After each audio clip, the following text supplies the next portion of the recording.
Hola.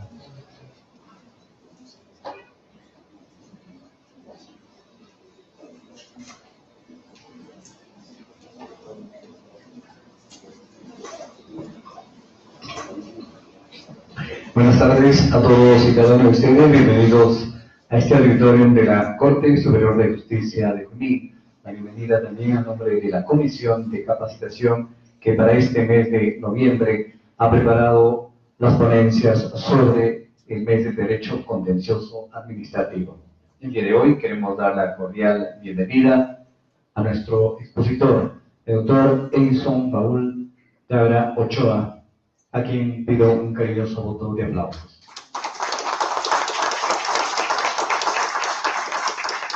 Nos acompaña en nuestra mesa de honor el presidente de la Comisión de Capacitación de esta Corte Superior de Justicia de Junín, el doctor Edwin Ricardo Corrales Melgarejo. También el día de hoy nos acompaña en calidad de panelista el doctor Armando Rafael Prieto Ormaza. Él es actualmente asesor legal de la Corporación Continental y comisionado de la Comisión de Protección al Consumidor del INDECOPI. Para ellos quiero pedir un fuerte voto de aplauso. Permítanme invitar al doctor Edwin Ricardo Morales Melgarejo en su calidad de presidente de la Comisión de Capacitación para dar las palabras iniciales de la ponencia que corresponde al día de hoy en este mes de Derecho Contencioso Administrativo. Buenas tardes, queridos amigos. Nuevamente complacido por su concurrencia, que nos enaltece y nos gratifica en este esfuerzo de capacitación que ya estamos pronto a cumplir. Estuve almorzando con el doctor Edison Paul Tabra Ochoa, como hago con todos mis invitados, para intercambiar experiencias de vida, y es hermoso saber que un egresado de la Universidad Peruana de los Andes, de una universidad huancaína, esté dictando cátedra en la Pontificia Universidad Católica del Perú. Él es un docente actualmente en la Universidad Católica, dictando cátedra en dicha casa de estudio, prestigiosa casa de estudio. Esto nos dice pues que la universidad no hace al alumno, el alumno hace a la universidad. Y también tenemos pues muchos egresados también de la Universidad Continental que están dando brillos y desempeñándose, desarrollando una carrera jurídica impresionante. Yo en verdad me siento muy contento de saber que las universidades de Huancayo están pues contribuyendo con juristas a nivel nacional y de manera muy importante.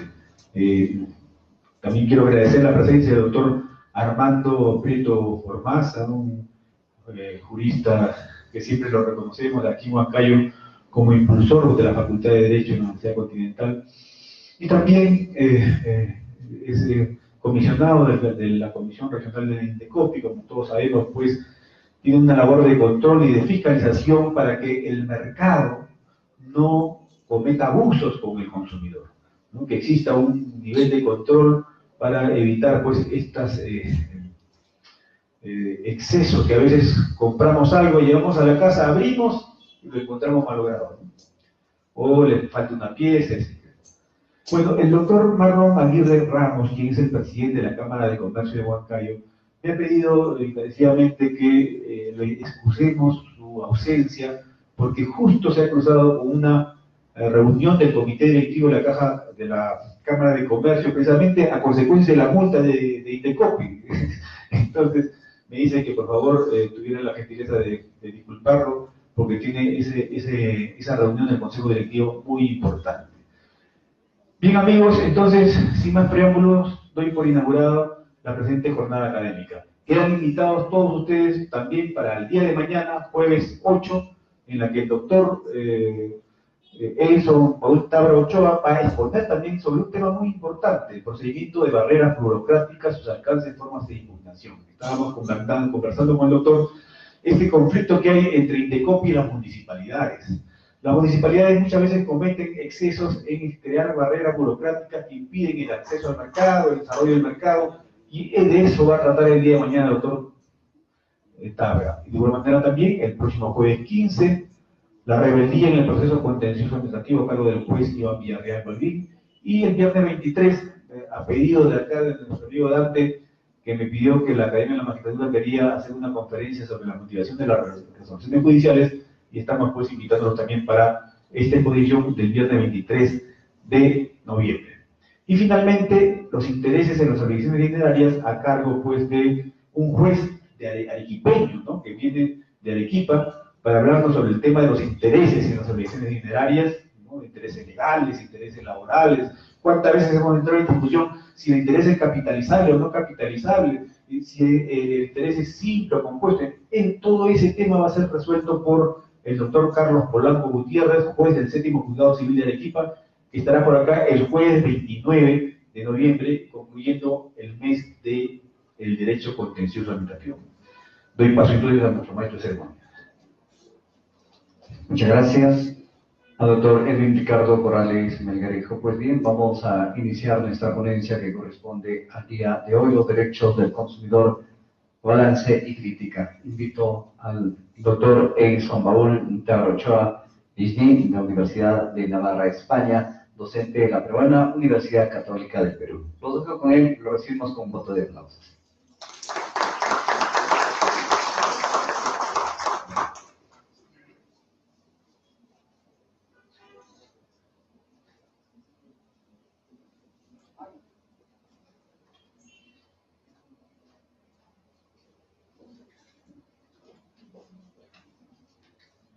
Bueno, agradezco al profesor Edwin Corrales por la invitación a exponer sobre el tema de los derechos del consumidor el día de hoy.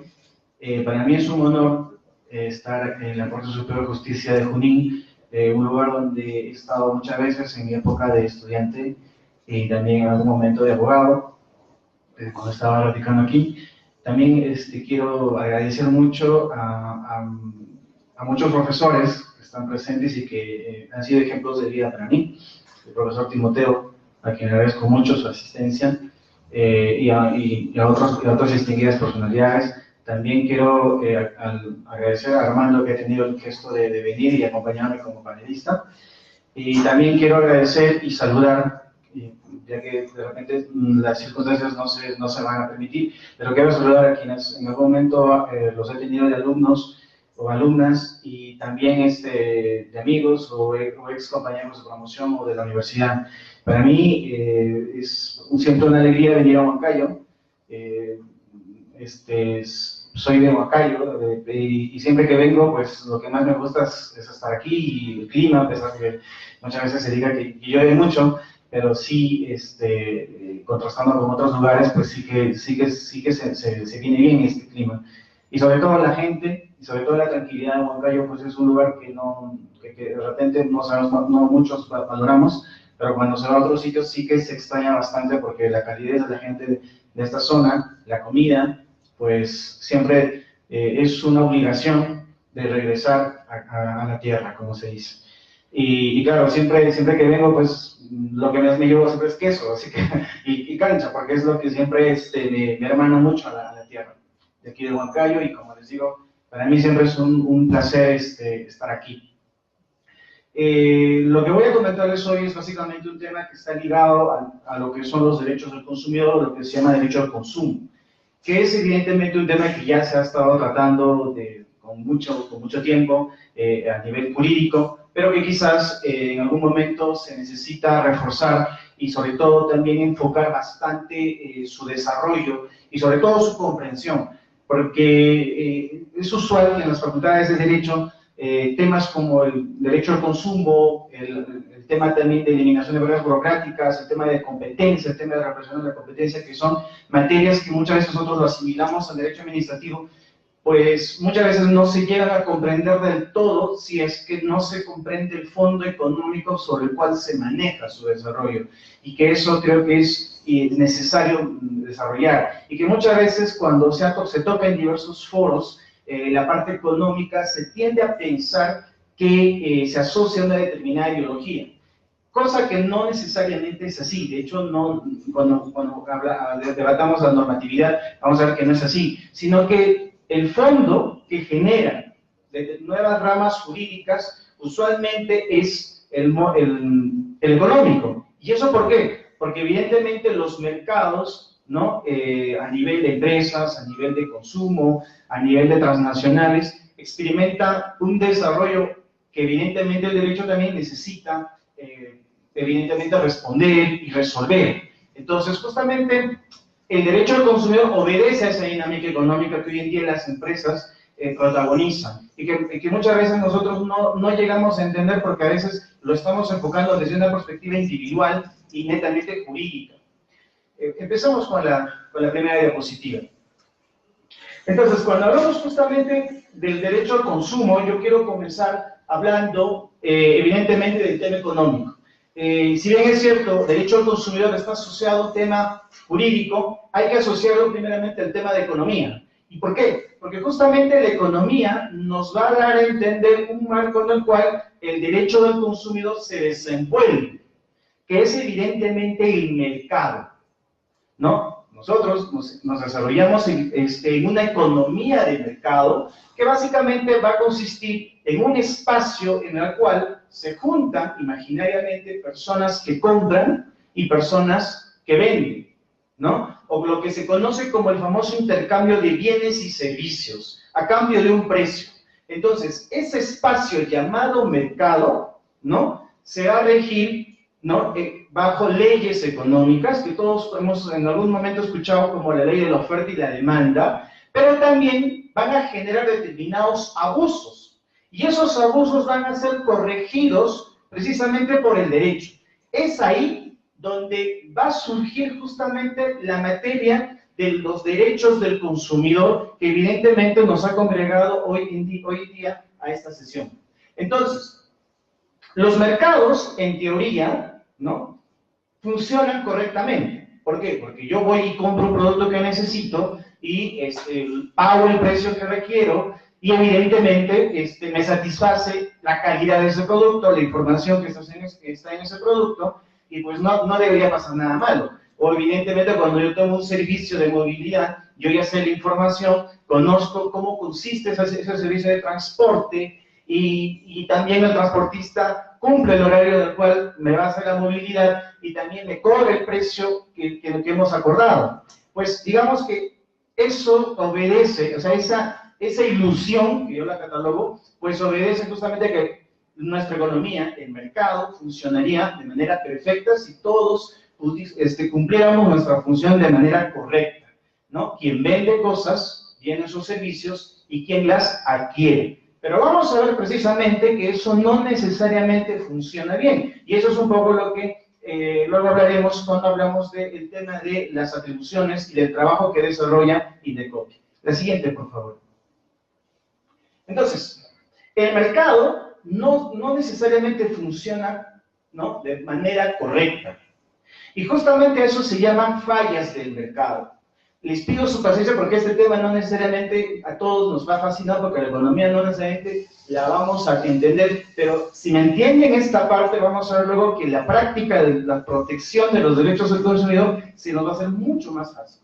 Entonces, el mercado genera fallas. Partamos de que el mercado no es un buen asignador de recursos, de bienes o servicios, es decir, que el comprador no necesariamente compra lo que quiere y el vendedor no necesariamente vende lo que se ha comprometido a hacer.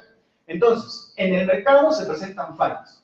Justamente esas fallas, ¿no?, son los que generan la necesidad de, precisamente, la incursión del derecho, que muchas veces se llama también regulación jurídica. Entonces, una de esas fallas, ¿no?, que se presentan en el mercado precisamente consiste la simetría de información. ¿Qué cosa va a implicar la simetría de información? La simetría de información se presenta cuando hay una carencia de información de quien la tiene, que no la quiere compartir con quien la necesita. La siguiente diapositiva, por favor. Acá, por ejemplo, vamos a entender el funcionamiento. Yo, en teoría, soy un comprador, quiero comprar, no sé, un jabón, ¿ya? Y el vendedor de jabón me lo va a ofrecer a un precio. Se entiende que quien conoce y quien tiene información sobre el producto de ese jabón, la fabricación de ese jabón, los componentes de ese jabón, es justamente quien lo comercializa. Y él está obligado a brindarle esa información, o lo que se dice, trasladarle esa información a quien va a adquirir ese bien. Entonces, yo no necesariamente, porque necesite el jabón para bañarme, pues voy a manejar toda la composición química, ingredientes, funcionamiento, manipulación del jabón. Quien me tiene que otorgar todo eso es quien me lo vende. A esa persona que se llama, o a la persona que me vende ese jabón, nosotros en el derecho del consumidor lo vamos a llamar el proveedor. Y la persona que adquiere este jabón se va a llamar consumidor. Entonces, el derecho del consumidor justamente nace precisamente porque hay un problema entre el proveedor y el consumidor, en el sentido que el proveedor no necesariamente quiere compartir la información de su producto con la persona del consumidor que quiere adquirirlo. Ahí se genera esa falla de mercado llamada asimetría. Otro ejemplo, yo después de la exposición me quiero ir a comer un delicioso pollo a la brasa, esos que Armando suele comer mucho. Entonces, yo voy y pido un cuarto de pollo, ¿no? Entonces, ¿quién conoce cuál es la sazón de ese pollo a la brasa? ¿Quién conoce el grado el porcentaje o la cantidad de aceite de esas papas fritas de ese pollo a la brasa? ¿Quién conoce las sustancias reales que se han usado para hacer las salsas, ¿no? que componen o que aderezan el pollo a la brasa? Obviamente el proveedor, que en este caso es el dueño del establecimiento. Entonces, ellos son precisamente quienes necesitan, ¿no?, brindar la información al consumidor. ¿Por qué? Porque luego vamos a ver que en el marco constitucional, ¿no?, la Constitución justamente protege al consumidor y le da dos cosas: protección y libertad. ¿Ya? Ahorita entonces, bajo esos dos puntos, un consumidor tiene que elegir libremente el producto que quiere. Entonces, para que él pueda elegir ese producto, necesita, ¿qué cosa? Información del proveedor. ¿Ya? Entonces, ¿qué es lo que sucede? Es que muchas veces yo quiero comprar un pollo a la brasa y quiero saber de qué está hecho, y el proveedor o no me da toda la información o la tergiversa, o simplemente, por decirlo así, omite algunas cosas. Entonces, aquí lo que va a suceder es de que el consumidor está adquiriendo un producto, bien o servicio, ¿no?, sin la debida información. ¿Y eso qué cosa genera luego? ¿No? A lo mejor, luego, si yo como el pollo a la brasa no pasa nada. Pero si luego, de repente, ese pollo a la brasa está hecho con una sustancia que me perjudica, o con una sustancia cancerígena que yo no sabía, o con alguna sustancia que afecta a mi salud, luego el perjuicio va a ser para mí.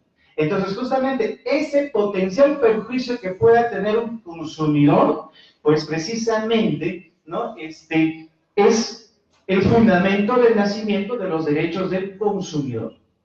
Eso es justamente la idea. Recuérdense que el derecho del consumidor nace precisamente para garantizar a alguien que la economía conoce como la parte más débil de una relación, que es en este caso el consumidor frente al proveedor. ¿Ya? Entonces, aquí, entre el proveedor y el consumidor, ¿no?, el derecho va a proteger, y lo dice la Constitución, y lo dice el Código de Protección al consumidor, es a la parte más débil, que es el consumidor, y precisamente le va a imponer determinadas obligaciones al proveedor que tiene que cumplir, y si en caso no las cumple, viene una multa por parte del INDECO. Entonces, esa es, digamos, por decirlo así, en pocas palabras, el fundamento del nacimiento o de la necesidad justamente de desarrollar el derecho del consumidor, o lo que también se llama el derecho al consumo. Ahora sí pasamos a la siguiente. Entonces, cuando hablamos del derecho del consumidor, tenemos que partir que aquí vamos a encontrarnos siempre la necesidad de proteger al consumidor frente al proveedor, pero también respetando la libertad que tiene el proveedor de ejercitar su actividad económica. Nosotros cuando hablamos del proveedor en el sentido, nos estamos refiriendo a cualquier empresa formalmente constituida y que justamente desarrolla una actividad empresarial, ¿no? Entonces, la Constitución en su artículo 58 justamente establece, ¿no?, que la iniciativa privada es libre y en base a eso garantiza, ¿no?, que se proteja precisamente, ¿qué cosa?, ¿no?, la libertad de empresa, conjuntamente con el artículo 59, la libertad del trabajo y también la libertad de comercio y la libertad de industria. Es decir, aquí lo que nos está diciendo la Constitución es que cualquier empresario, cualquier empresa puede constituir su negocio para brindar un bien o un servicio a sus clientes, ¿ya? Pero va a tener que restringir esa actividad a determinados aspectos. Volvamos justamente al 58, que nos dice que en este sentido nosotros vamos a ver que los proveedores, ¿no?, necesitan contar con información. Entonces, si se necesita contar con información, es el Estado que, recuerden, protegiendo al consumidor, va a brindar o va a tratar de obligar a los proveedores a que otorguen información en áreas sensibles. ¿Cuáles son esas áreas sensibles? Empleo, promoción de empleo, salud, ¿no?, educación, seguridad, servicios públicos e infraestructura. Por ejemplo, como se ve en Indecopi. Indecopi, por ejemplo, recibía hasta el 2015 quejas porque tenía una mala atención en las clínicas, ¿no? O porque de repente la prescripción no estaba bien hecha, o porque la medicina no estaba bien calibrada y perjudicaba al paciente. Entonces, oye, eso, ¿no?, el Indecopi sanciona porque precisamente se protege al consumidor y es el Estado quien lo hace porque prioriza esa área, ¿no?, que es la salud. Educación. ¿Por qué el Indecopi, por ejemplo, protege al consumidor en temas de educación? Porque precisamente, según la Constitución y según el Código de Protección al Consumidor, la educación es un área sensible, ¿no?, en la cual justamente el proveedor puede, en el excesivo abuso de su iniciativa privada, en el excesivo ejercicio de su libertad de empresa, brindar un servicio defectuoso que perjudique a quien es un consumidor, en este caso un estudiante. Luego, en temas de seguridad, cuando alguien contrata a una empresa, cuando alguien contrata a una empresa para que brinde seguridad, ¿no? O también de repente cuando va a un local y de repente también ese local no cuenta con las medidas de seguridad. Entonces, un proveedor no podría decir simplemente, oye, yo voy a dar el negocio, voy a dar mi servicio incumpliendo medidas de seguridad. ¿Por qué? Porque eso perjudica al consumidor.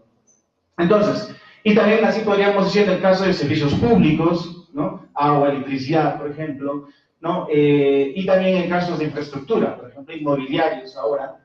Entonces, lo que quiero que tengamos presente es una cosa: el derecho al consumidor en el caso peruano se va a generar en el sentido de decir, se cuida al consumidor, se garantiza que el proveedor pueda brindar un servicio en el marco de la libertad empresarial, pero se tiene que hacer bajo determinadas restricciones. ¿Qué quiere decir eso? Respetar justamente los derechos del consumidor, sobre todo en determinadas áreas: salud, educación, seguridad, infraestructura, entre otras. Aparte, ¿no?, que hay otras restricciones que el 59 nos señala. Y si ahí no lo tenemos claro, el artículo 1 de la Constitución siempre es un buen recordatorio en el cual nos dice que la defensa de la persona humana y el respeto de su dignidad son el fin supremo de la sociedad y del Estado. O sea, con lo cual, quien se quiera dedicar a un fin de hacer empresa, no puede decir que su fin no es beneficiar a la persona. Si es su obligación y si él brinda ese servicio a un cliente que califica como consumidor, pues precisamente todo el servicio que lo brinde, pues tiene que respetar los derechos y la dignidad de la persona, en este caso convertida como consumidor. La siguiente, por favor. Entonces, la siguiente. Yendo un poco más en el ámbito del consumidor y del derecho al consumo, podemos decir ahora, un poco de manera más técnica, qué cosa es un consumidor. Consumidor es básicamente una persona natural que adquiere un bien o servicio para uso final. Es decir, el derecho al consumo se fundamenta en proteger a la parte más débil, ¿no?, que es el consumidor, frente al proveedor, siempre que califique como tal. ¿Y cómo califica como tal? Siempre que el bien que adquirió lo utilizó justamente para su consumo final. Por ejemplo, yo compro en este momento una botella de agua mineral, ¿no? Y si el agua mineral, no sé, me intoxica, y yo quiero reclamar ante el órgano de defensa del consumidor, yo calificaré justamente como un consumidor porque esta agua no es parte de mi labor de profesor o labor de abogado. Simplemente es un bien que me ayuda justamente a cumplir, ¿no?, una labor que hago. Entonces, esta agua justamente es un bien de consumo final. Entonces, nosotros en nuestra vida diaria hacemos y compramos bienes o servicios para nuestro consumo final, que no están ligados a nuestra actividad, ¿no?, cotidiana, ¿no? Por ejemplo, yo compro, pues, un auto para trasladarme, que no necesariamente lo voy a comprar para hacer taxi, ¿no? Yo compro, ¿cómo se llama?, gaseosa, yo compro un pollo a la brasa, que son adquisiciones de bienes o servicios que de alguna manera no es que yo los hago con un fin comercial, ¿no?, o de venderlos a otras personas, sino es para mí mismo, o para, también lo acepta la norma para el caso de tus hijos o familiares, ¿no? Ahora, cuando hablamos justamente del derecho del consumidor, vamos a ver que a nivel de esta expectativa, vamos a encontrar que existen tres tipos de consumidor, que para mí es importante rescatar, porque muchas veces en esta área las personas tendemos a decir que consumidor es alguien que compra y nada más. No. Aquí, vuelvo a decirles, el razonamiento puede ser jurídico, pero también económico, porque está ligado al ámbito de mercado. ¿En qué sentido va el tema del consumidor?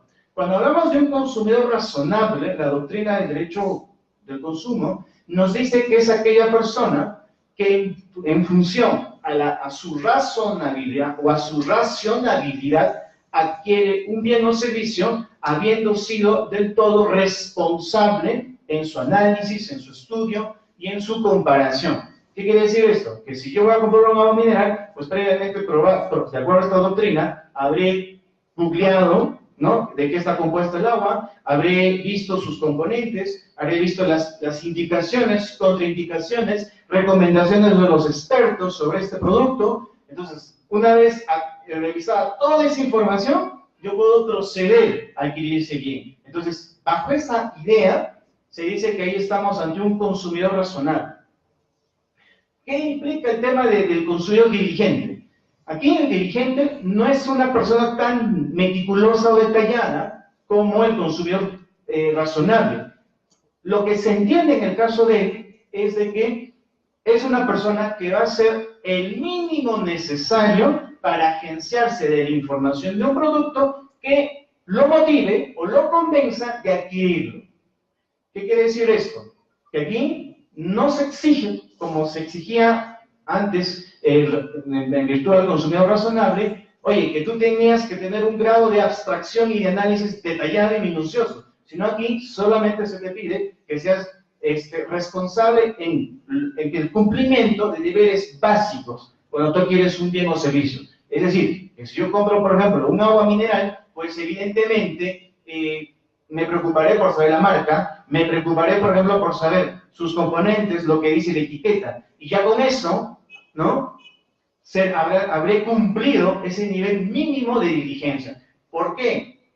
Porque muchas veces cuando nosotros en derecho al consumo hablamos del consumidor razonable, hablamos de que él va a necesitar más tiempo para copiar información sobre el producto que va a comprar. Entonces, imagínense ustedes todo el tiempo que ustedes tendrían que invertir para comprar un bien o servicio, ¿no? Oye, yo quiero comprar un auto, oye, tendría que averiguar pues, el modelo del auto, opiniones de los mecánicos, una comparación con otros autos, ver cómo funciona este auto en otros países, cómo le funciona a mi vecino. O sea, tendría que copiar mucha información, ¿no?, de acuerdo a la razonabilidad para yo recién adquirir este bien. En cambio que con la diligencia, por decirlo así, los tiempos de obtención de información se reducen. ¿Por qué? Porque simplemente estaré obligado a preguntar al vendedor toda la información sobre el auto, a adquirir información básica sobre el auto, sobre su funcionamiento, y con eso será suficiente.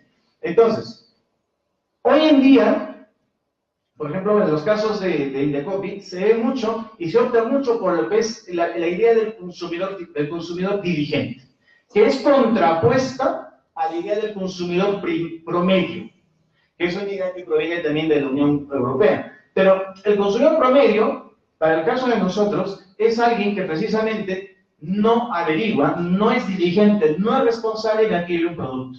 Y que bueno, porque se equivocó o porque no fue del todo responsable en averiguar las características básicas de ese mismo servicio, pues definitivamente busque el apoyo de Indecopi. Entonces, en ese sentido, pues esa idea del consumidor promedio no se ha tocado, se ha dejado de lado, también se ha superado la idea del consumidor razonable, y hoy en día se habla de un consumidor diligente. Y esto es muy importante que ustedes lo tengan presente, porque cuando hoy en día uno quiere adquirir un producto y luego cree que sus derechos del consumidor se han afectado, pues también el primer paso que tiene que hacer es ver si ha sido diligente o no.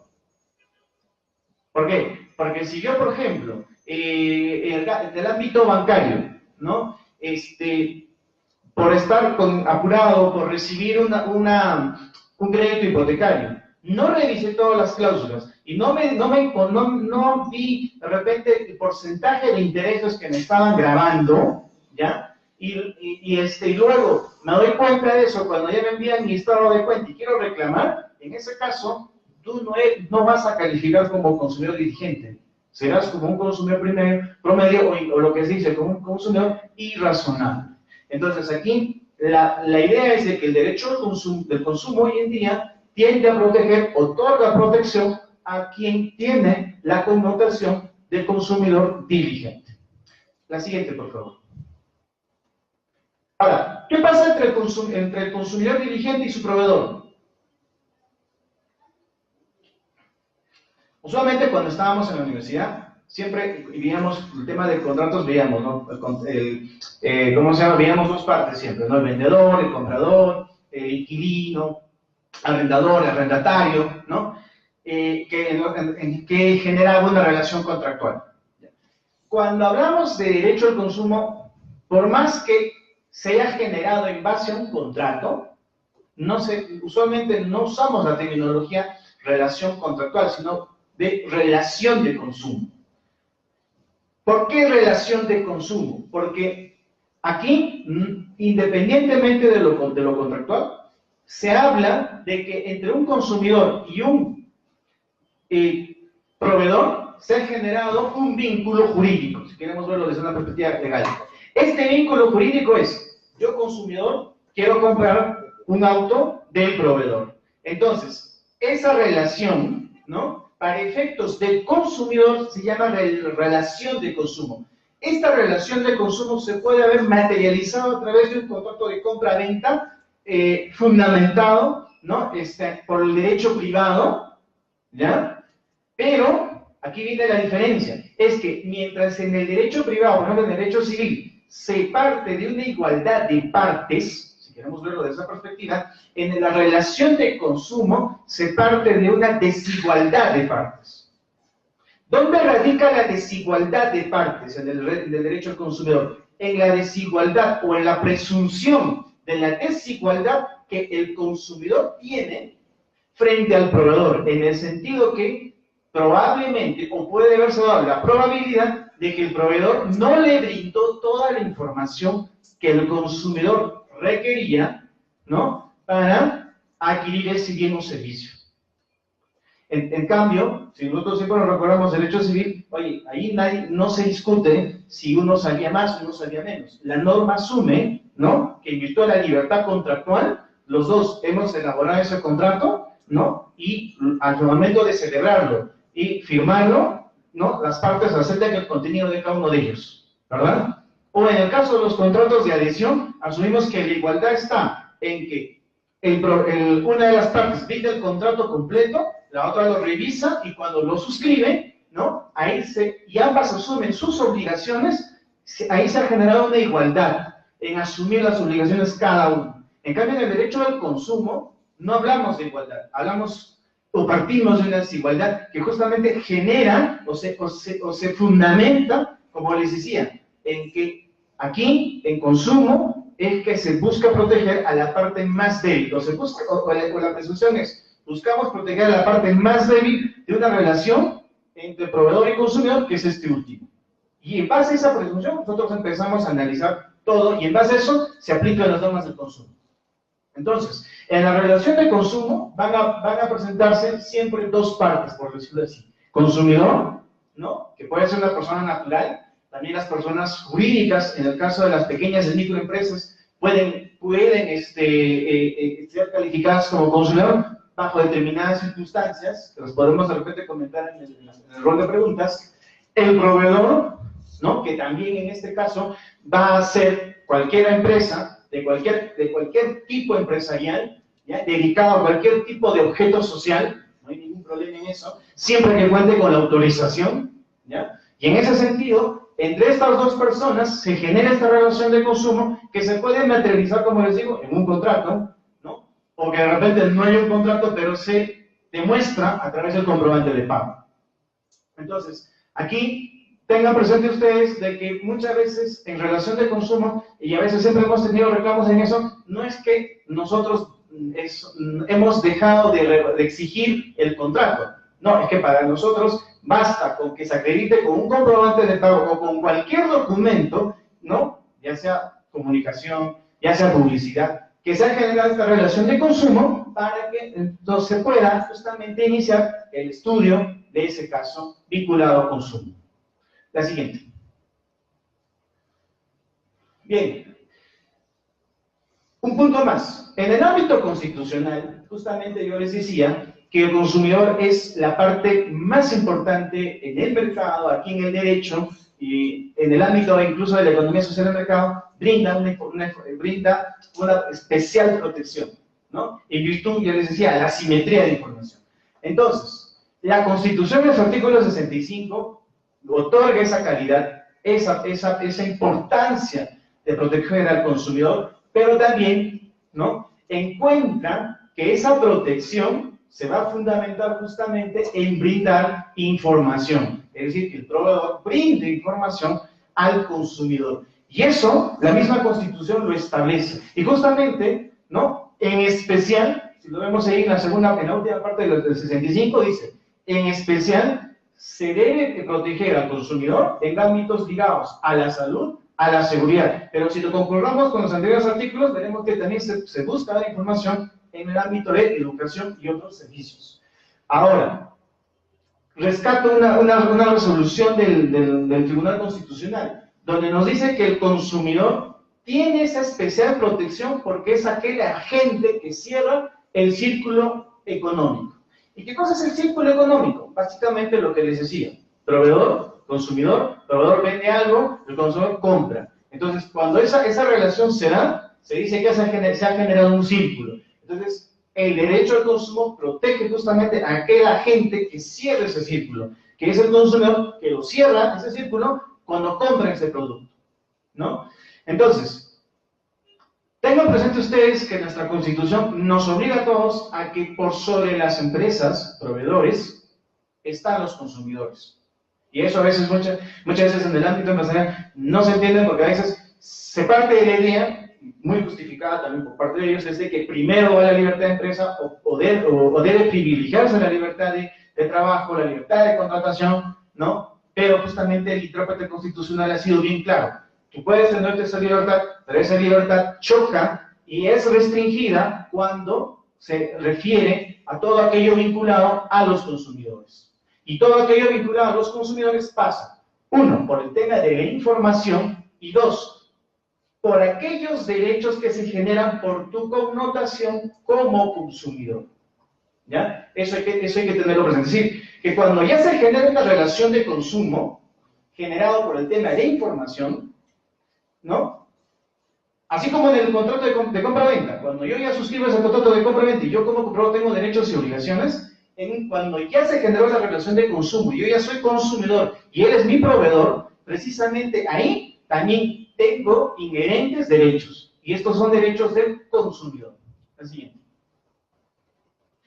Entonces, vamos en el poco tiempo que tenemos, a hablar de algunos de los principales derechos que el consumidor tiene, que no son enunciativos, que no son necesariamente aquellos que se puedan agotar, sino que ya incluso la misma Constitución ha dicho, ¿no? Y siguiendo bajo esa idea es de que no necesariamente los derechos van a ser, digamos, enunciativos y no se agotan en el texto, sino que pueden irse generando con el tiempo nuevos. Y en consumo también sucede eso. Bien, entonces, cuando hablamos de los derechos del consumidor, vamos a ver justamente que el primer derecho que tiene siempre va a ser aquel que se genera para relación con la información. Es decir, cuando yo adquiero un producto, yo tengo implícitamente la facultad de exigirle al proveedor que me brinde la información sobre lo que yo quiero comprar o sobre lo que me está ofreciendo. Y eso muchas veces no necesariamente en la práctica lo notamos del todo claro, porque muchas veces sucede de que la información que nos brindan es pequeña, ¿no? O incompleta. Y justamente la norma en ese sentido se ha tomado el atrevimiento de detallar cómo tiene que brindarse la información, ¿no? De manera oportuna, veraz y en español o castellano. ¿Qué cosa quiere decir? Que cuando yo quiero comprar un producto, pues es antes de adquirirlo, no después. ¿Ya? ¿Por qué? Porque si me dan después, ahí, según el legislador, hay un perjuicio a mi derecho como consumidor en el ámbito de información y yo puedo considerar que ha habido una infracción a ese derecho y puedo reclamar. Entonces aquí, este derecho al consumidor, para nosotros que adquirimos productos para consumo final, es una facultad de exigir. Incluso ni siquiera estamos obligados a exigir, porque estos derechos, si los trasladamos al ámbito del proveedor, se constituyen en una obligación. Y muchas veces en el ámbito administrativo lo tienes que demostrar como tal. Entonces, con lo cual en la práctica, a veces el consumidor no está obligado a ejercer ese derecho, pero el proveedor sí está obligado a acreditar que ha hecho cumplir o que ha garantizado este derecho al consumidor. Lo pongo en un ejemplo. Si yo voy a comprar un producto, ¿no? Y, ¿cómo se llama? Ese producto, de repente, no se genera, por decirlo así, alergia. Supónganse, yo compro un producto, un juguete, y de repente puede generar algún tipo de alergia, ¿no? Como proveedor tengo que, al momento de estar ofreciéndolo, ya sea en la publicidad, ¿no? Lo tengo que mencionar en ese momento, porque ahí estoy cumpliendo el estándar, si lo queremos asimilar, no teniendo que es el Tribunal Constitucional, a un estándar de oportunidad. En el momento que se necesita para que el consumidor compre ese producto, tú le tienes que decir, oye, este juguete que te gusta y que ahora que viene la Navidad, pues a tu hijito le puede gustar, pues bien, entonces, por si acaso, hay riesgo de que por algún tipo de componente, ¿no?, pueda generar alergia. Entonces, el consumidor, en base a esa información oportuna que ha recibido, puede adquirir y puede comprar o no comprar. ¿Qué pasa si no la compra? No pasa nada. ¿Qué pasa si la compra y le da alergia y quiere reclamar? Precisamente en ese caso se dirá de que, oiga, a usted le avisamos de que este producto podría generar alergia, así que le hemos garantido su derecho a la información, así que ya no podría usted reclamarnos nada, ¿no?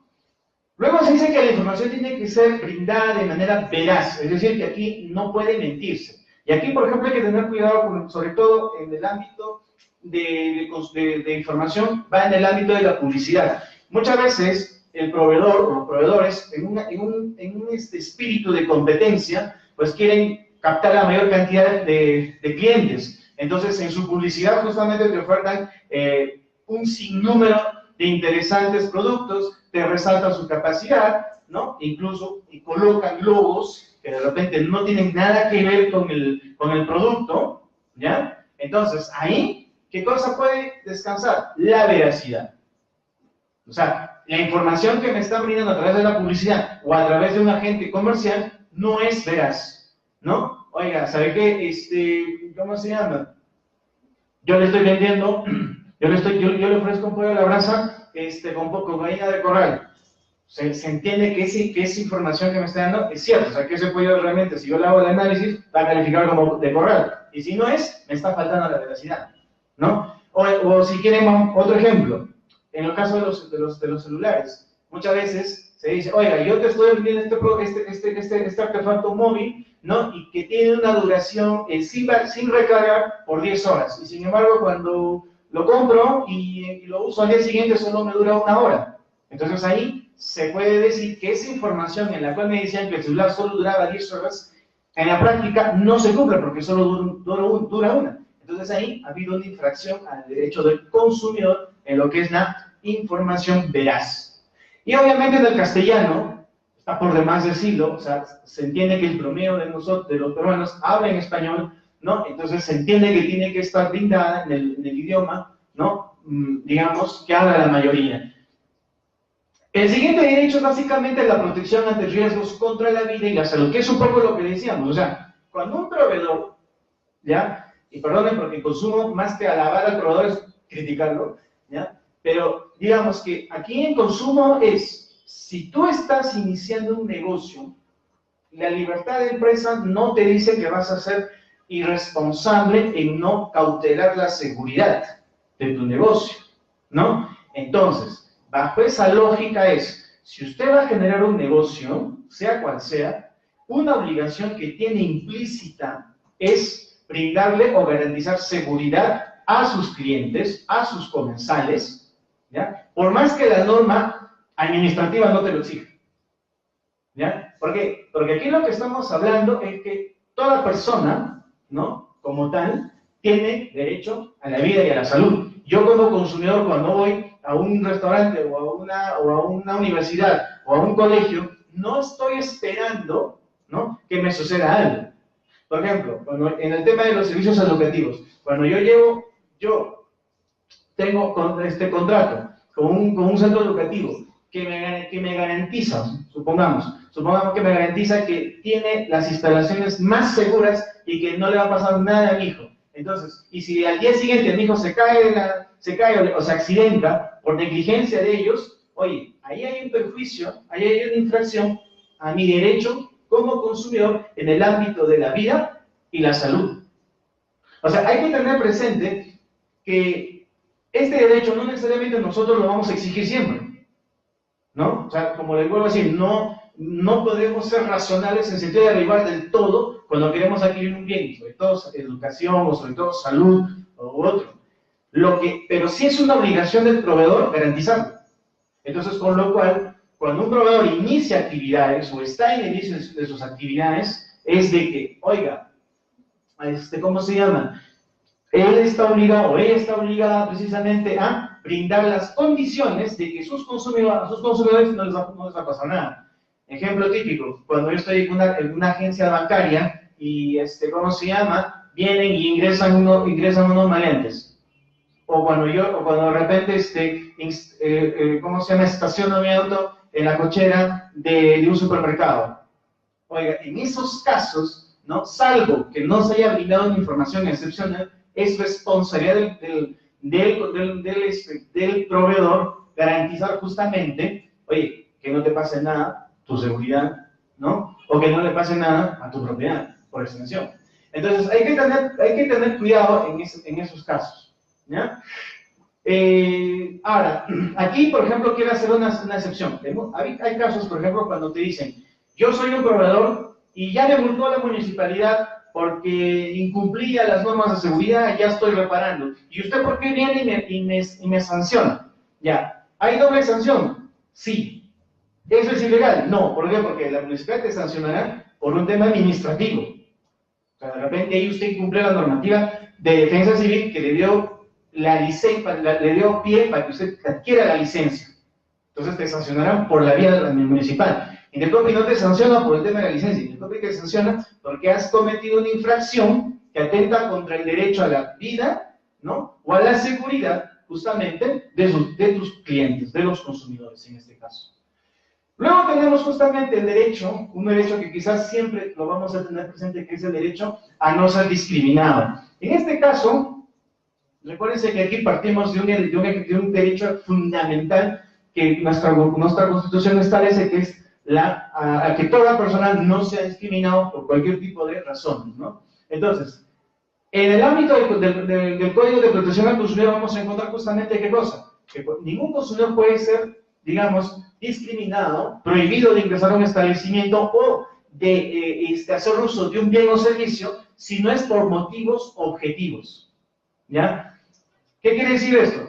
Partan de lo siguiente, si usted inicia un negocio, se entiende que ese negocio, no sé, es vender caramelos, esos caramelos usted los está vendiendo a todos, o se presume que los va a vender a todos, salvo que usted luego diga, no, yo solo vendo a mi familia, pero se asume que alguien cuando hace actividades empresariales, las hace pues a todo el público, y no va a cometer, o no va a tener, como dicen en consumo, ¿cómo se llama? Interés en discriminar a algunos, ¿no? Entonces, en este caso, justamente, cuando un consumidor va, por ejemplo, a un centro de diversión y lo discrimina, ¿no? Y la razón de la discriminación, de repente, es por un tema, ya sea racial o ya sea de género u otro tipo, pues, y no hay una justificación objetiva, pues en ese caso sí hay una infracción.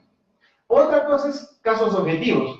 Cuando alguien va a una discoteca, quiere ingresar a una discoteca y le dice, oiga, yo quiero ingresar, bien, pero ¿sabe que usted no puede ingresar? Le dice el proveedor, porque usted de repente viene con zapatillas. Y aquí para que usted ingrese, tiene que ingresar con zapatos, ¿no? Bueno, porque eso está fundamentado porque usted me malogra el piso, ¿ya? Entonces, cuando se fundamenten razones objetivas, que la cumplen todos, sea quien sea, ingrese a ese local, justamente ahí no habrá discriminación. Entonces, tengan presente ustedes que este ámbito de la discriminación ha sido o es frecuente en los reclamos o es una de las infracciones que atentan contra el consumidor, justamente, y que es muy frecuente de reclamos en el ámbito del negocio. Luego tenemos el ámbito del derecho al pago anticipado, ¿no? Con reducción de interés. ¿Qué cosa quiere decir esto? Hasta hace poco, en las entidades financieras y bancarias, cuando te fijaban una letra, ¿no? Y tú querías amortizar o para hacer un pago adelantado, el proveedor no te permitía eso. Entonces, hoy en día se ha entendido de que el consumidor tiene todo el derecho justamente de ir y hacer el pago adelantado o hacer la amortización de su deuda. ¿Por qué? Porque en ese momento quiere reducir su deuda, quiere reducir justamente su prestación con el proveedor. Entonces, en ese caso, pues no hay restricción alguna. Y ahí, por ejemplo, muchas veces los proveedores han sido muy reacios porque han dicho, oiga, yo estructuro mi negocio de prestar crédito y para mí, si ya el señor me firmó que va a pagar esta deuda en 24 meses, pues tiene que cumplir los 24 meses, ¿no? En ese caso, y que muchas veces puede estar justificado, él lo puede justificar bien porque él creó el negocio, él creó el tipo de crédito y lo hizo en virtud de la libertad de empresa, tengan presente que la restricción, ¿cuál es? Que por más que lo haya hecho, esa libertad está restringida por la protección al consumidor. Entonces, si por más que tú hayas hecho un programa de préstamos a 24 meses, pero eso choca con un deber o con un derecho de un consumidor, para el derecho al consumo va a privilegiar primero el derecho al consumidor por sobre tu proyecto, por sobre, ¿no?, el tipo de producto que ofrezcas al mercado. Luego tenemos el tema de protección contra las cláusulas abusivas y los métodos coercitivos. En este caso, vamos a ver, por ejemplo, que es muy frecuente que los proveedores tiendan a realizar, muchas veces movidos por el marketing, muchas veces movidos por el deseo de colocar lo más rápido posible sus productos, pues ellos quieren crear productos que muchas veces, lejos de generar más ventas, lo consiguen, pero muchas veces perjudican a los clientes, ¿no? Ya sea, por ejemplo, método comercial coercitivo. Por ejemplo, oiga, yo te exijo que para que tú me compres este producto, me tienes que comprar el otro, ¿ya? Entonces, ese tipo de cosas que puedan de repente ser ofertados de una manera marketera bonita, ¿no? Si califica como tal, es algo que perjudica al consumidor. Ahora bien, muchos pueden decir, oiga, pero es que si yo consiento eso, si yo consiento comprar este producto y condicionado a comprar otro producto y lo acepto, eso está bien. Recuérdense que los derechos son inherentes a la persona. La persona puede renunciar a sus derechos, pero los derechos son irrenunciables. Entonces, como son derechos irrenunciables, el Estado no puede dejar digamos, de no protegerlos. ¿Ya? Entonces, aquí hay que tener presente que en los casos de métodos comerciales coercitivos, ¿no? Si así hubiera consentimiento del consumidor, hay infracción. Igual pasa con las cláusulas abusivas. Cuando en un préstamo te estipulan un interés muy alto, o una prestación muy alta en lo que es retorno, y obviamente, pues, el proveedor puede decir, pero él ha firmado, él sabía lo que firmaba. Sí, pero en este caso recuérdate que lo que tú hayas hecho firmar, si perjudica a un consumidor, por más que lo haya consentido, pues es inválido y califica como infracción. ¿Ya? Otros derechos, ¿no?, que califican como derecho al consumidor son el derecho a la reparación, a la reposición y a la devolución del dinero. Esto es muy pan de cada día en zonas como la nuestra, en la cual cuando tenemos un producto que está defectuoso o que o que de repente no nos convenció, el consumidor, el proveedor es reacio a devolverlo o a responder. Por ejemplo, muchas veces nosotros compramos un producto, por ejemplo, un equipo celular o de repente una cámara fotográfica y el mismo proveedor te dice, invito a la norma, que usted tiene 7 días para manipularlo y si no le gusta, nos lo devuelve. ¿Y qué pasa si tú en esos 7 días regresas y dices, oiga, ¿sabe qué? Devuélveme mi dinero, no me convenció el producto. En esos casos hay muchos proveedores que son reacios y justamente no quieren cumplir su propio compromiso de devolución de dinero. Entonces, en ese caso, por ejemplo, es muy sintomático porque atenta contra el derecho que tiene todo consumidor a que de repente le devuelvan el dinero por el producto que no le convenció, ¿no? O que de repente, pues, digamos, en el marco de la garantía de ese producto, y ese producto está defectuoso, pues se tiene derecho a que se lo reparen en el marco de esa garantía, o que si de repente, en el marco de esa relación de consumo, hay una devolución o hay un cambio de producto, pues tiene derecho a que se lo repongan. Entonces, aquí lo que tienen que tener presente es, si yo voy a actuar como proveedor, tengo que tener presente que tengo que brindar garantías a mis consumidores de que si hay un defecto en el producto, les puedo garantizar repararlo, devolverle su dinero, de repente cambiárselo por otros, pero no puedo luego, digamos, incumplir ello, ¿no?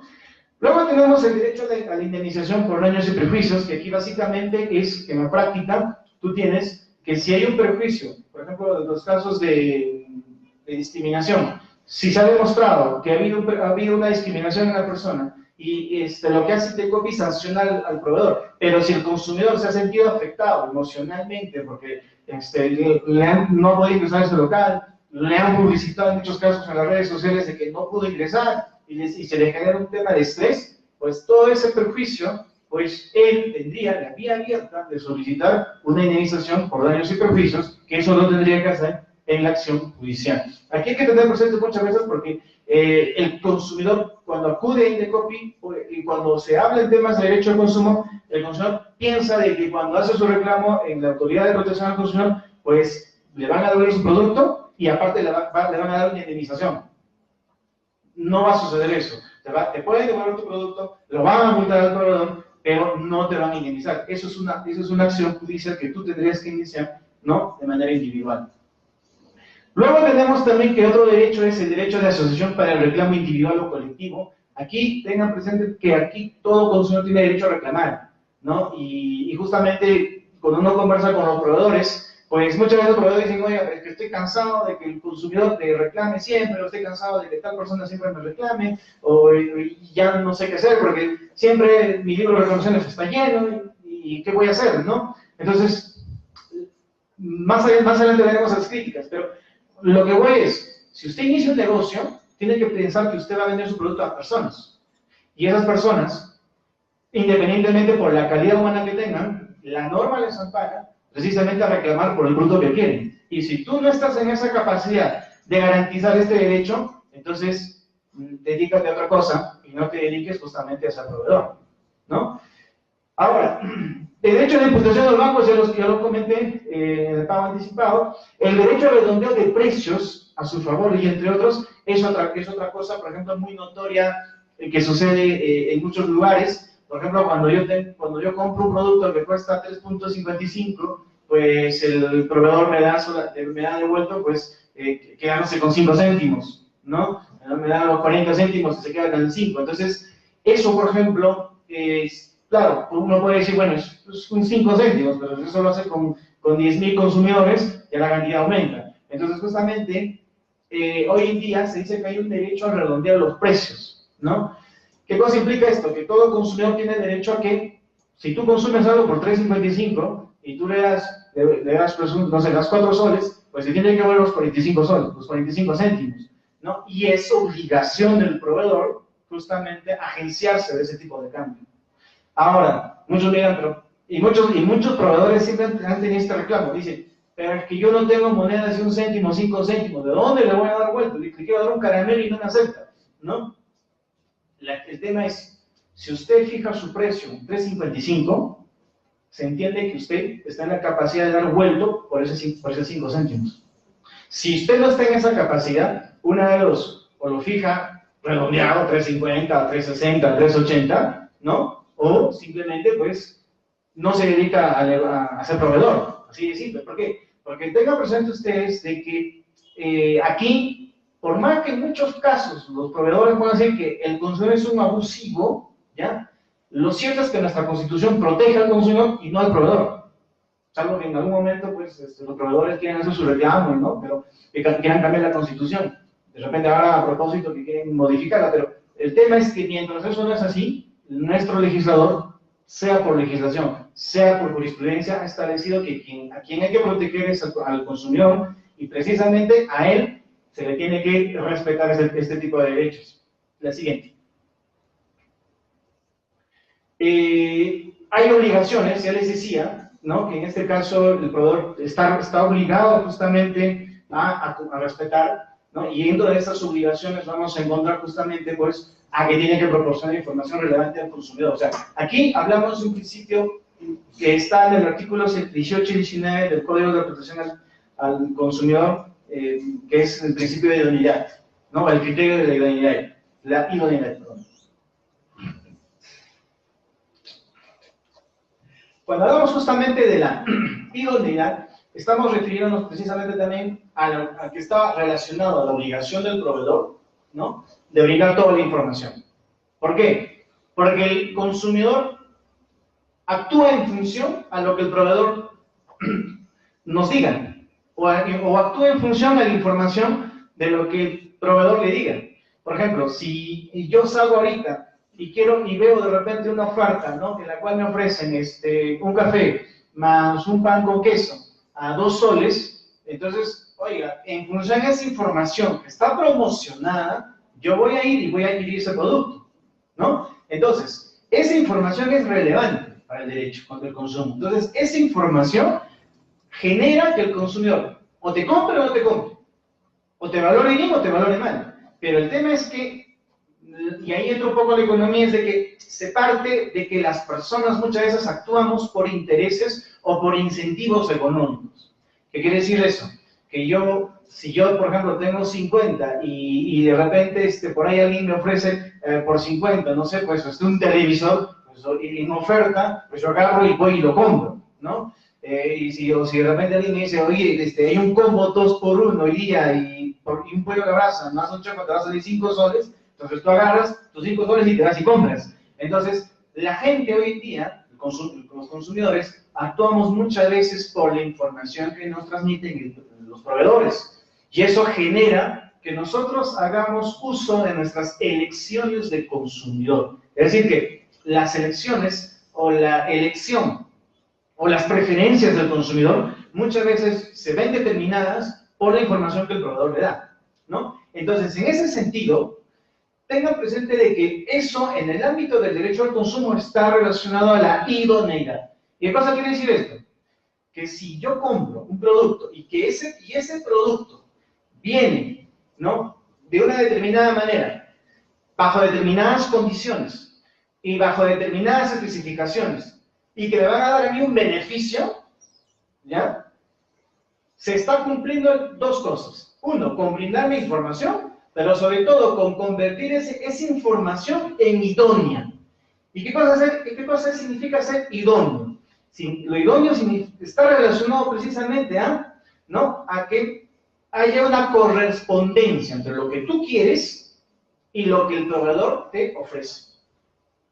Entonces, se van a dar cuenta ustedes, ahora que viene la temporada navideña, todos van a querer, todos, o la mayoría, va a querer comprar regalos para sus hijos, o renovar el televisor, ¿no?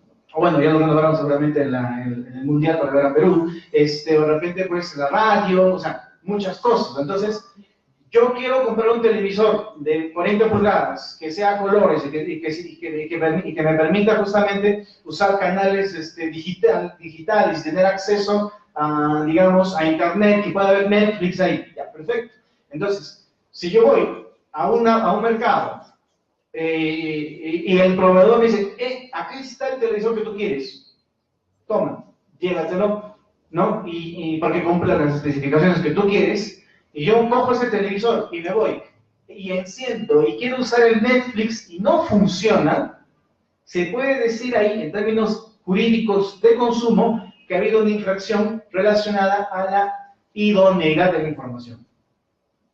¿Qué cosa implica la idoneidad? Recuérdense, una correspondencia entre lo que tú quieres y lo que el proveedor te tiene que ofrecer. Si el proveedor te dijo una cosa que no, y el producto que te ofreció no corresponde con lo que tú querías, ahí ese producto no es idóneo, ¿no? Porque no va con lo que tú quieres, y ahí se ha generado esa infracción. Y la mayoría de casos que se han presentado, o se presentan muchas veces en la autoridad administrativa, o a nivel privado, incluso en lo que en Lima se habla del arbitraje de consumo, va ligado al tema de la idoneidad del servicio o del producto o del bien, ¿no? Por ejemplo, otro caso de idoneidad, las fiestas de Año Nuevo.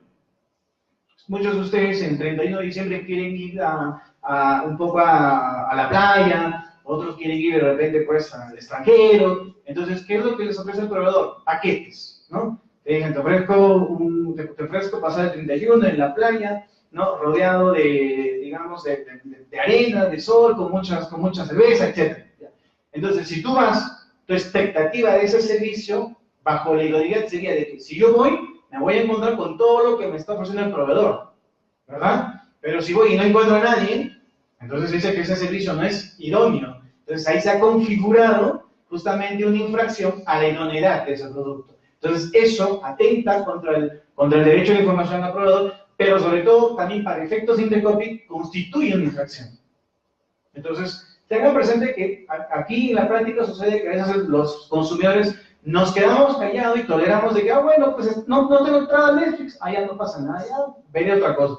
No, pero justamente el tema es de que tiene que haber siempre esa correspondencia entre lo que tú compras y lo que recibes, porque si no lo hay, en el fondo, no es que te quedas callado, sino que permites, ¿no?, un perjuicio a tu propio derecho, ¿no? Y teniendo justamente y dejando de lado que muchas veces el Estado puede cautelar ese derecho del consumidor que tú de repente no quieres hacerlo respetar. Bien, otra obligación del proveedor es no brindar información falsa o que induzca error. O sea, definitivamente, vuelvo a decirles, o sea, esto es una obligación y un deber para todo proveedor que tiene de brindar la información sobre lo que vende. No puede ser un proveedor, y aquí tengo que ser bien enfático, o sea, un proveedor no te puede decir, no sabía. O sea, yo no sabía, desconocía en absoluto, no lo sé. ¿Por qué? Porque si alguien va a ser proveedor para efectos del consumo, es que él conoce más información de lo que te va a vender, y no tú. Entonces, en el ámbito jurídico, partimos siempre recuérdense, de la existencia en el mercado de la simetría de información, donde se entiende que quien tiene más datos es el proveedor y el consumidor no tanto, o no está obligado a tenerla del todo. Entonces, aquí tengan presente de que, es más, ya les decía, el proveedor está obligado a incluso acreditar que esa información, que ha dado información que no era ni falsa, ni que tampoco inducía error. Y lo tiene que acreditar. O sea, si lo vemos para términos probatorios, ¿no? Si ya lo vemos en un término probatorio, si yo soy consumidor, acredito que me dan información falsa. Acredito que la información que vieron no correspondía con lo que está en la publicidad. Entonces, esa información no me sirve para hacer mi denuncia. El proveedor tiene que justamente, al contrario, decir, no, yo le he dado la información, aquí está la prueba que se le ha dado, o se le ha llamado por teléfono, acá está la grabación, o ha venido a darle la información, acá están los videos de la cámara. O sea, tenga presente que aquí muchas veces en la práctica es el proveedor quien tiene que acreditar que no brindó información ni falsa, ni tampoco que induzca error. La otra obligación que ya está en relación a lo que hemos dicho en los derechos es que tiene que exhibir siempre su lista de precios, ¿no? Y esto es obligatorio. Hoy en día se obliga que todo proveedor tenga que exhibir la lista de precios. ¿Eso por qué? Porque muchos dicen, pero ¿por qué tengo que seguir mi lista de precios si la gente me quiere y yo vengo, vienen por mí, no por lo que cocino, por lo que no, sino que la lista de precios, recuérdense, es digamos, un dato o una información que va a tratar de convencer al consumidor de comprar tu producto. Entonces, si el consumidor ingresa a un local y bueno, pensando que el producto no cuesta caro, y está caro al final, pues muchas veces puede presentarse la disyuntiva de no comprar nada o de comprarlo. Y muchas veces sabemos de que a veces algunos, sobre todo si están con la esposa o con la enamorada, pues van a decir, bueno, sí, lo compro, ¿no? Entonces, hay que tener presente de que en estos casos el derecho de consumo obliga que todo proveedor cuente con la lista de precios un poco para eso, para que el consumidor pueda tomar su información, pueda conocer y pueda convencerse de que quiere comprar ese producto. Y otra cosa también, a invertir, ¿no?, en los precios. Muchas veces nosotros entramos a un producto pensando que entramos en la panadería pensando que el pan está a 50 céntimos y nos damos cuenta que cuesta un sol y no nos han avisado. El medio de pago, de ayer me pasó en una universidad muy conocida, y el señor tenía la publicidad y el local señalaba que aceptaban tarjetas de crédito y cuando pagas decían, no, solo efectivo. Entonces, por ejemplo, eso es un perjuicio, porque hay obligación de informar. Luego también hay obligación por parte del proveedor de informar pues, sobre los productos, sobre la calidad de los productos que vende. Ojo, en derecho de consumo no se exige que el proveedor venda productos, por decirlo así, de buena calidad. O sea, un proveedor, por ejemplo, ropa. No hay la obligación, ¿no?, que suene maquiavélico, pero no hay la obligación de un proveedor de dedicarse a vender ropa de calidad a uno, ¿no? Porque a lo mejor su público va pues a comprarle ropa de una menor calidad. Entonces, lo que sí se exige es que brinde información. O sea, que no te digan, no te haga pasar pues el tema de la confusión en el sentido de decirte, esta es ropa de marca, pero esa ropa de marca no tiene una calidad específica. Entonces, es obligación del proveedor precisamente eso, ¿no? Brindar información sobre los cambios de precio y sobre la originalidad del producto y sobre todo la calidad del producto, ¿no? Otro, indicar la duración de sus ofertas, ¿no? Y el número de unidades que va a ofertar. Esto porque hubo un precedente hace tiempo, el tema de los helados, en la cual ofertaron un día helado un sol y ya en 8:59 y ya ninguno de los heladeros vendía ese helado a un sol, no todos estaban ahí solos. Entonces, a partir de eso, justamente se generó la necesidad de que todos los proveedores, cuando hacen ofertas, digan cuántas unidades van a ofertar y cuánto es la fecha de duración de dicha oferta. Otro, advertir riesgos para la salud y la seguridad del consumidor. Y lo otro es completar títulos de valores conforme a lo acordado. Es decir, que muchas veces no se busca que estos documentos estén incompletos, ¿no? Porque eso podría también perjudicar al consumidor. La siguiente, no sé cómo estamos de tiempo. ¿Sí? Ya. Bueno, tenemos algunos ejemplos. En realidad tenemos, bueno, por ejemplo, el restaurante que no dio información, ¿no? Que digamos que el parqueo era gratis, ¿no? Entonces a veces hay gente que va, parquea al costado de un local y resulta que pensando que por ser consumidor del restaurante no hay que pagar y luego se da con el gratis pasa que se tiene que pagar. Entonces ahí sí se necesita pues brindar información. Hay transportistas que no publicitan el costo del pasaje, o ahora, por ejemplo, que se viene la campaña navideña, hay la obligación de publicitar los precios en esas campañas, por ejemplo.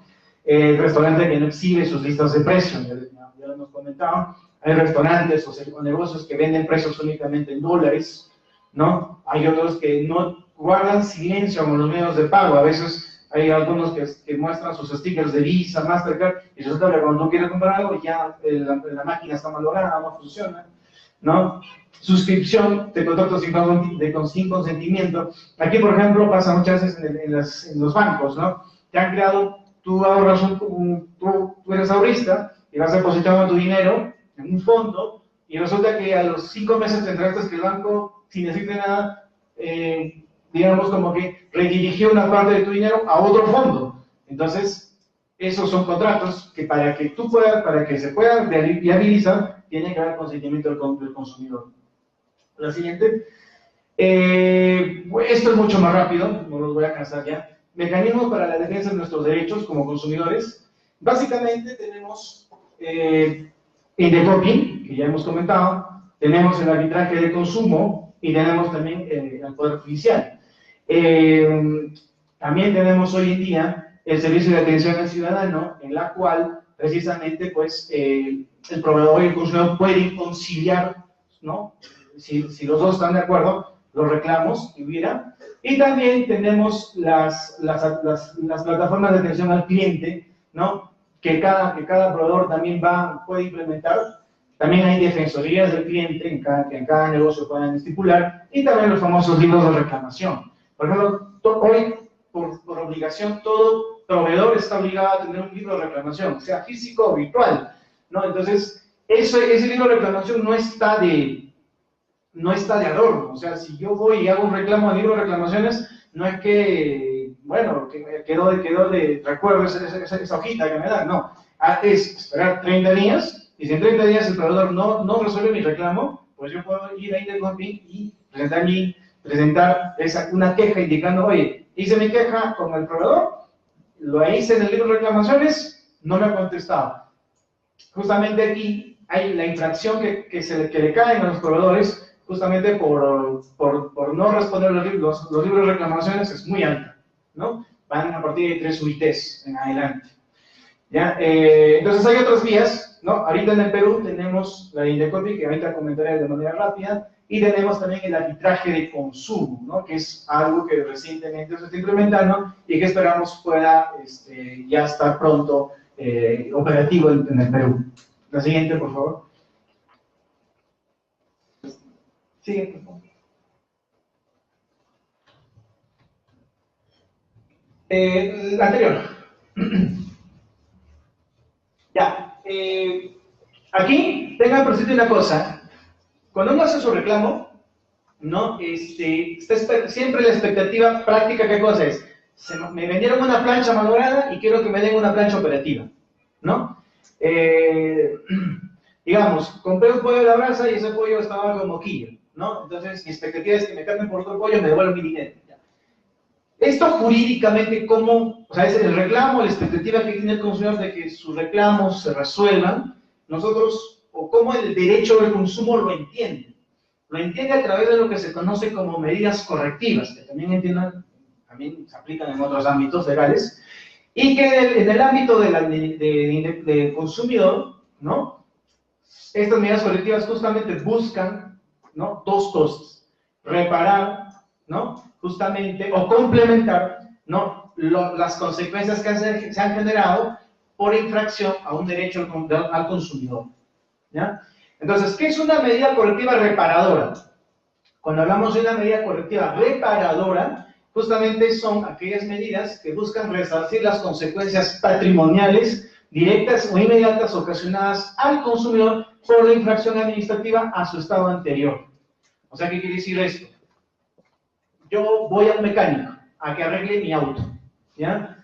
El mecánico, lejos de arreglar el auto, me lo estropea peor, ¿ya? Entonces, yo cuando voy a la Autoridad de Defensa del Consumidor y pido una medida reparadora, probablemente lo que pueda estar solicitando es que me reparen el auto tal como se había acordado, ¿no? O otro tipo de medida parecida, ¿no? Entonces, justamente las medidas reparativas tienen esa función: tratar de, entre comillas, curar esos perjuicios que ha tenido el consumidor como consecuencia de la afectación a su derecho. ¿Ya? Eso hay que tener, que no tiene nada que ver con la indemnización. Ojo, aquí no estamos buscando que al consumidor, o sea, lo indemnicen por un tema emocional ni nada, o que le compren un auto nuevo, ¿no? Simplemente lo que queremos es de que, en lo posible, tratar de, entre comillas, arreglar ese perjuicio que había, ¿no? Entonces, otro caso, si yo, por ejemplo, a mí el banco me cobró, me cobró un porcentaje de más, ¿no? O se descontó un monto de dinero de más de lo que debía descontarse, como medida reparadora, ¿qué es lo que pido? Oye, que me devuelva ese monto que no debía cobrarse, ¿no? Por ejemplo.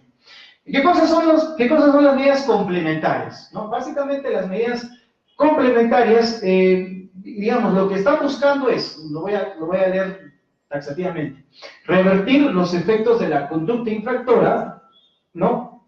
O evitar que ésta se produzca nuevamente en el futuro. Aquí básicamente es, por ejemplo, supongas, en el caso, por ejemplo, de los locales de diversión que discriminan, ya, una medida complementaria que puede ser decretar la clausura temporal, por ejemplo.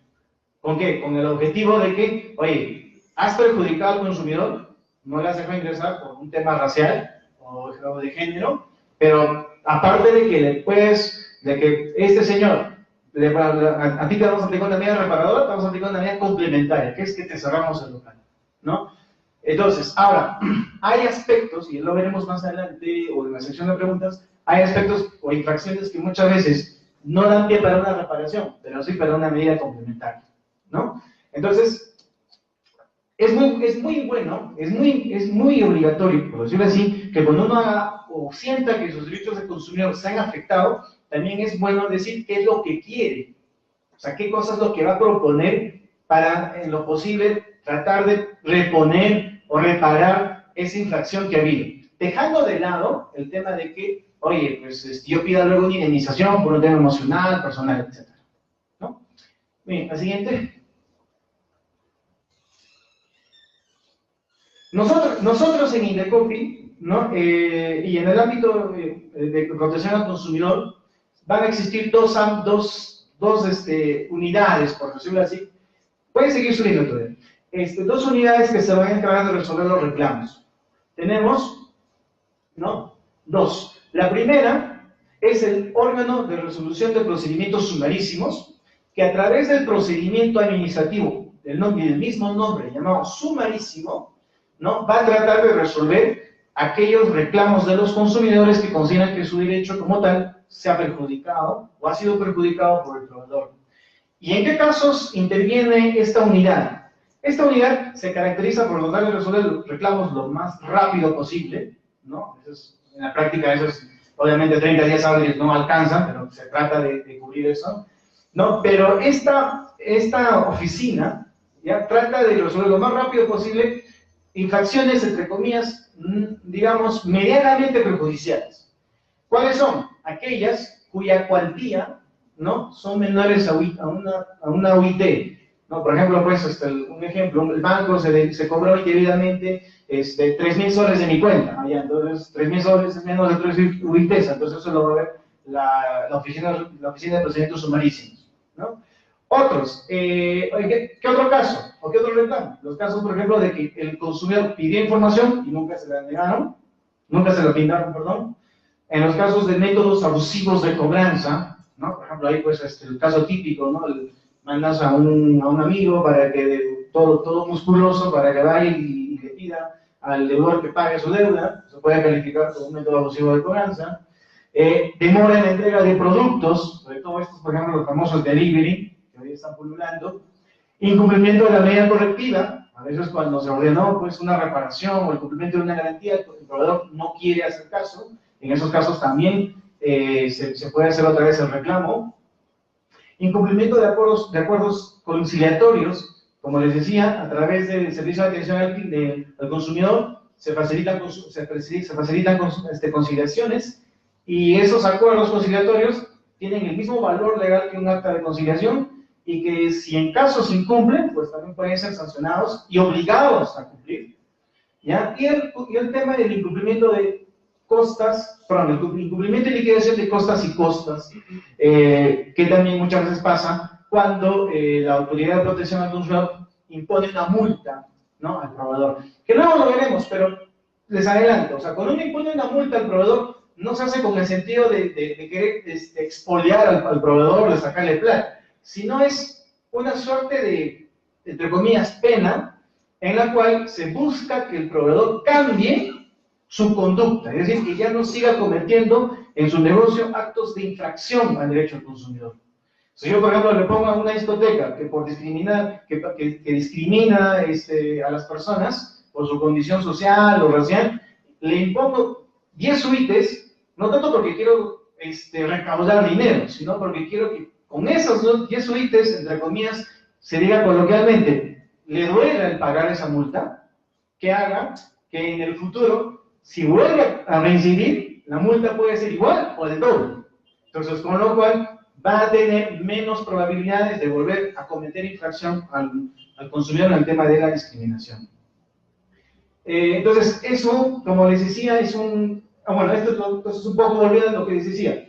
El órgano de procedimientos sumarísimos evalúa todos estos tipos de reclamos o de pedidos, ¿no? Algo más me olvidaba, pero bueno, la siguiente.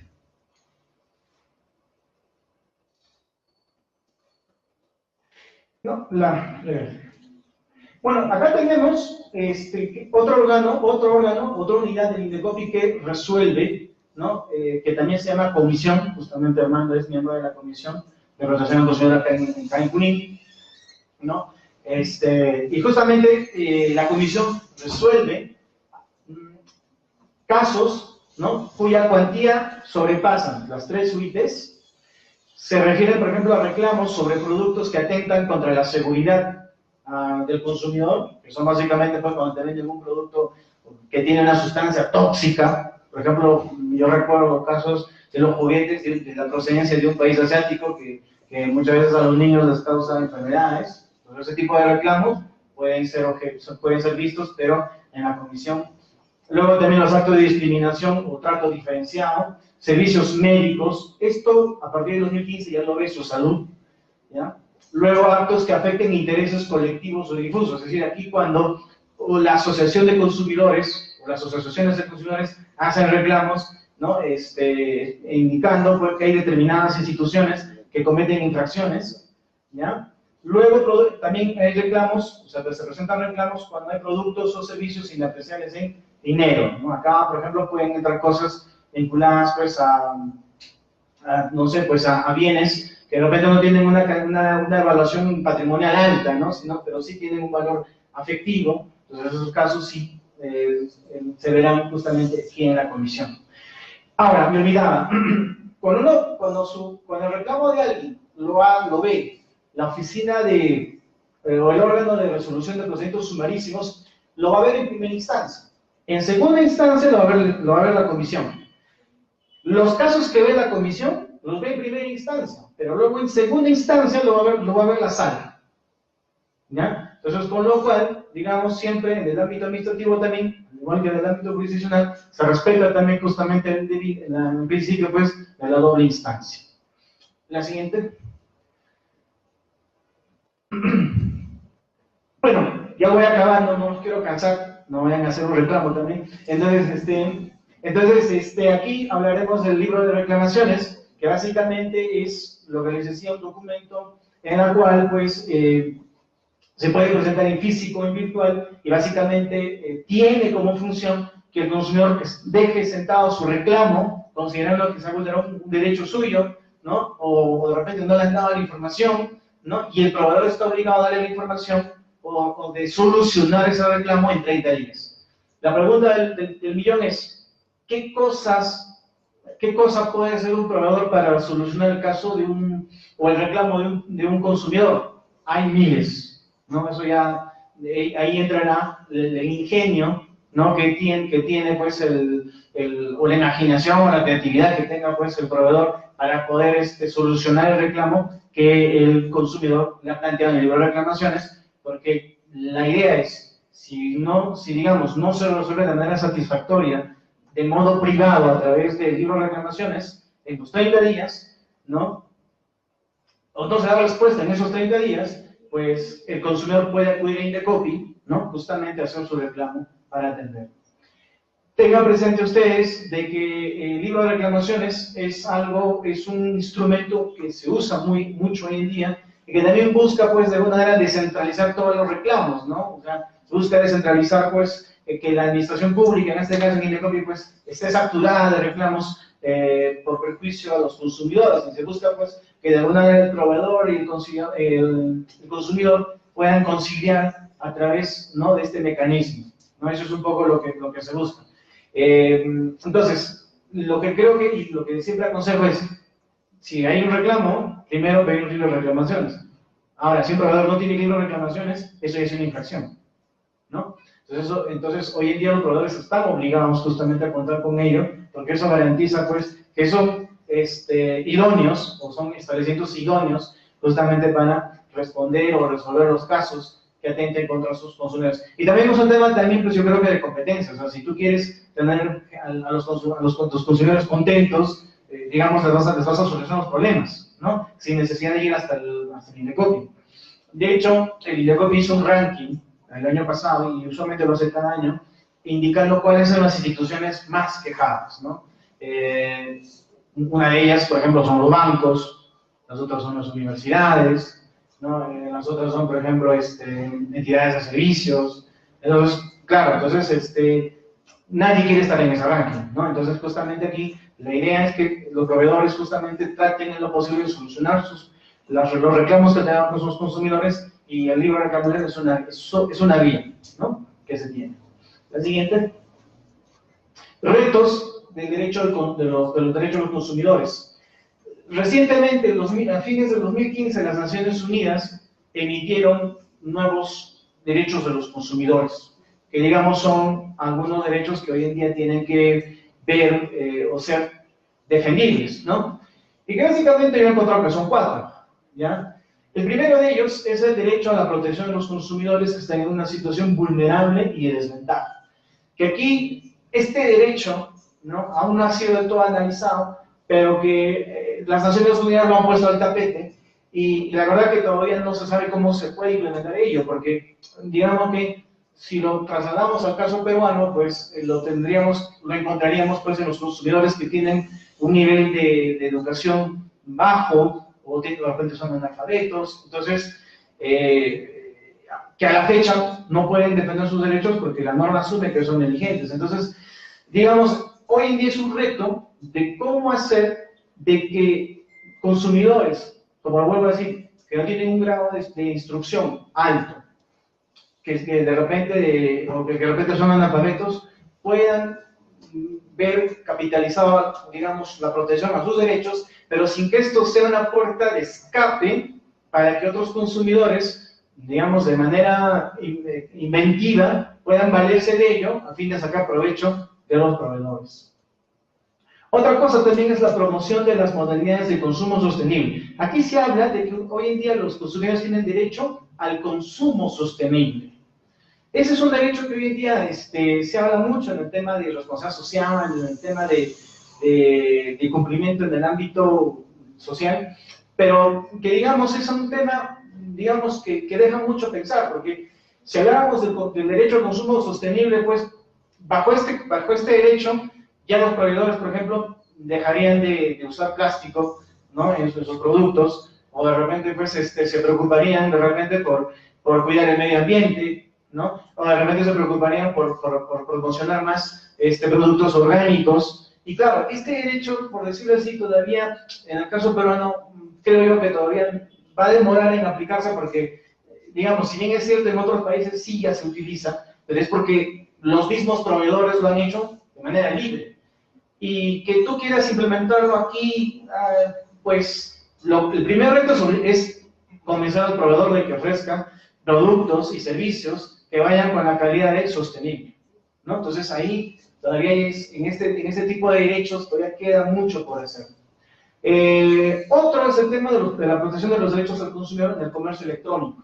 Creo que hoy en día, al que menos, sabe y conoce de que se compran libros por internet, se adquieren bienes por internet, que muchas veces no están en la plataforma, esas empresas no están, digamos, en el Perú, sino están afuera, ¿no? En Lima, muchos de ustedes han visto, se ha masificado el uso de taxis por aplicativos, por ejemplo, ¿no? Y hay recién una sentencia de 2016 que sancionó una empresa de taxis, pero es única, pero los reclamos en la práctica son muchos, ¿no? Entonces, y también por ahí podríamos hablar después de compras por internet, o de repente hoy en día, probablemente ustedes muchos más que yo han escuchado el tema de los Cyber Days, por ejemplo, en la cual promocionan venta de productos por internet y a grandes descuentos. Entonces ahí, por ejemplo, vamos a encontrar que la tecnología, si bien te soluciona, ¿no?, el carácter remoto de distancia y hace posible que se vendan productos, ¿no?, entre personas que están ubicadas en diferentes sitios, pues también te genera un reto, porque si hay una afectación al derecho del consumidor, ¿cómo hacemos para garantizar esa protección? No sé, si por ejemplo yo compro un libro de Amazon y Amazon no me vende el producto y no es idóneo a lo que yo quería y se niega a devolver el dinero, eso generaría el problema que tendría que ir hasta Estados Unidos a hacer mi reclamo a la FTC, o sea, con lo cual probablemente en la práctica ese hipotético reclamo quedaría en nada. Entonces, con lo cual todavía vemos que los derechos del consumidor en el ámbito del comercio electrónico todavía no se han desarrollado, pero quedan como reto. Y luego tenemos, ya para culminar, es el derecho a la protección de la privacidad del consumidor y la libre circulación de información a nivel mundial. Probablemente ustedes hayan escuchado el caso de Facebook, ¿no?, donde esta empresa fue sancionada porque precisamente otorgó o compartió sus datos de sus clientes en Estados Unidos y los trasladó, por decirlo así, a un partido político que los utilizó justamente para la campaña política de un candidato, ¿no?, a la presidencia de los Estados Unidos. Entonces, ahí el tema es cómo queda, ¿no?, el tema de los consumidores que dan sus datos, ¿no?, y que si bien es en el caso peruano ya hay una ley de protección de datos, pero cómo queda justamente el poder de un consumidor de decir, yo quiero solamente que mis datos se utilicen para determinados aspectos y para otros no, o cómo queda de repente el aspecto de decir, bueno, hasta aquí nomás, porque en muchos casos en la práctica es que el proveedor es reticente, ¿no?, en aceptar un pedido tuyo de ya no usar tus datos, ¿no? Por ejemplo en el sistema bancario, no sé si les ha pasado a muchos de ustedes los llaman por teléfono bancos para darles tarjetas de crédito, y ustedes nunca han dado sus datos a esos bancos, entonces ahí me preguntan, ¿cómo los llaman? Entonces ahí, ese tipo de perjuicios, ¿no?, ese tipo de problemas, justamente están asociados al tema de la privacidad del consumidor y de sus datos. Entonces ahí también genera un reto pues a trabajar. La siguiente, y creo que con eso terminamos. Entonces, de verdad les agradezco mucho la atención, espero haber sido lo más claro posible. Bueno, espero que la clase o la sesión haya sido de todo productiva. Y bueno, una vez más contento de estar aquí en Junín y bueno, les agradezco mucho su atención y su paciencia. Y bueno, muchas gracias por todo.